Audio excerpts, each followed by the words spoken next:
लोगोफोर बे बुहुमखौ सोमावग्लुंनाय बागदावखांनाय मोनसे निउस आरो बे निउसआ मैयानिफ्रायनो ट्रेन्डिं खालामगासिनो थादों आरो बे निउसआ मैयानिनो माने बे जाथाय इराननि आरो इरानाव माबा मोनसे जाथाय जायोबा बेनि आन्दोआव सोरबा हादरनि आखाइ थायो बेखौ बयबो सासपेक्ट खालामखायो आरो बेनो जाबाय इजराइल। दा बाथ्राया जाबाय इरानाव मा जादों मानोना इराननि हादरगिरिया इब्राहिम रईसीआ आजारबाइजानाव थांदोंमोन। आजारबाइजान आरो इराननि बर्डाराव मोनसे दै मोब्लिबनि जि प्रजेक्ट बेखौ उद्घाटन खालाम थांदोंमोन, इनग्रेट खालाम थांदोंमोन आरो बै थांनायाव फैफिननायाव मा जादों बिनि हेलिकप्टारा क्रेश जादों, हार्ड लेन्डिं जादों बेबायदि निउस फैबाय थादोंमोन। गंथाम हेलिकप्टार दंमोन, बिनि मादाव इब्राहिम रईसीआ जाय मोनसे हेलिकप्टाराव दङमोन बै हेलिकप्टारा मा जादों क्रेश जादों। हार्ड लेन्डिं होनना बुंदोंमोन नाथाय बे बबेखानि क्रेश लेन्डिंमोन। जायनि जाहोनाव दिनै खौराङाव मिथिनाय बायदिब्ला बै हेलिकप्टाराव थानाय सानै पाइलटजों लोगोसे आरो बिदेश मन्त्रि बिथांजों लोगोसे हादरगिरि इब्राहिम रईसी थैजोबदों। नाथाय दासिम खौराङाव जेसेखिनि मिथिदों बेवहाय मोनसे बाथ्राया रोखा, बे जि एक्सिडेन्ट होननानै बुंबाय आङो, बे एक्सिडेन्टआ मोनसे कनस्पिरेसि जानो हागौ इजराइलनि, सिआइएनि, मसादनि, MI6नि बा गुबुन गुबुन इउर'पियान कान्ट्रिसफोरनि जाय इराननि सुथुर बैसोरनि फाव फान्दायनाय जानो हागौ बेबायदि सानदों। दा बाथ्राया जाबाय बेसेबां सैथो रियेला मा बेखौ जाज खालामनायनिसो मिथिगोन, बेनि ब्लेक बक्सखौ नायनायनिसो मिथिगोन थारैनो मा जामारदोंमोन। जुदि थारैनो बेवहाय मसादनि आखाइ दंबा, इजराइलनि आखाइ दंबा बे बुहुमाव मोनसे जोबोर गिलु बालु थासारि जानो हागौ। मानोना इराना मोनसे हुमखिदों बेवहाय जुदि इसेबाबो जुदि इजराइल बा मसाद बा MI6 बा CIA नि आखाइ दंबा बेनि जोबोर गिलु बालु मोनसे कनसिकुवेन्स भुगिनांगोन बेबायदि वार्निं होदों इराना। नाथाय दासिम रियेल जाहोनखौ मिथिनो मोनाखै। मानोना जेब्ला आजारबाइजाननिफ्राय फैफिनदोंमोन बै फैफिननाय समाव मा जादोंमोन, जोबोर खुवा खोबदोंमोन आरो बै खुवा खोबनायाव पाइलटआ मा जाहोननि थाखाय बेबायदि एसेबां गाज्रि बोथोरावबो हेलिकप्टारखौ सालायनानै लाबोदोंमोन बेनि जाहोनखौथ' बुंनो हाया।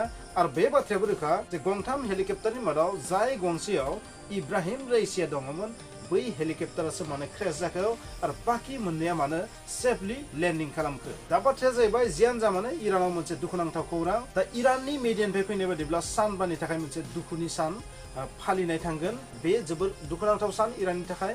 बबेखानि इब्राहिम रईसीनि जे इमेज, बे इमेजआबो जोबोर गाज्रि, कट्टरता बादिनि इमेजमोन बिनि इमेजआ।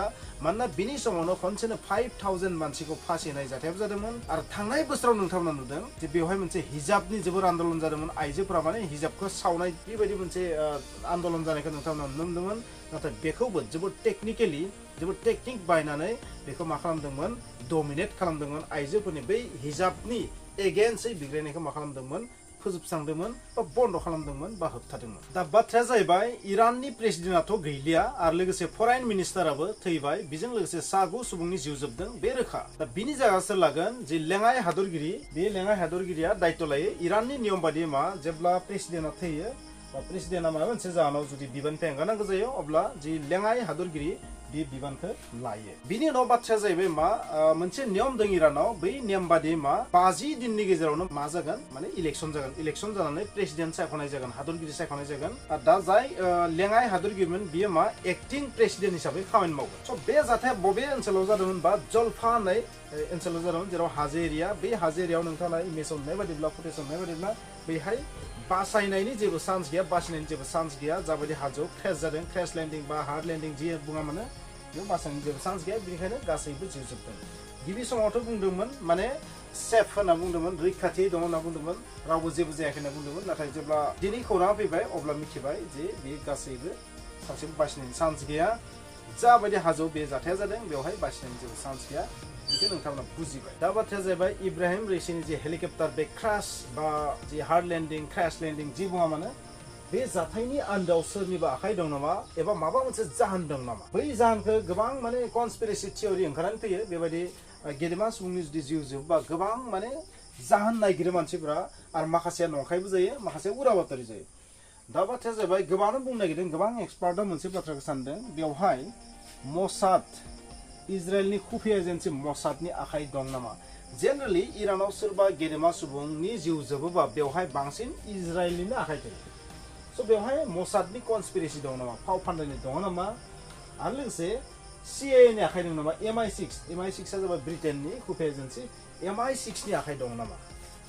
स' CIA बे जाबाय USA नि, जेनेरेलि बैसोर लोगो नांनानैनो CIA, मसाद, CIA, MI6 लोगो नांनानै मा खालामो, बांसिन समाव इराननि गेदेमा सुबुंफोरखौ जिउ फोजोबो।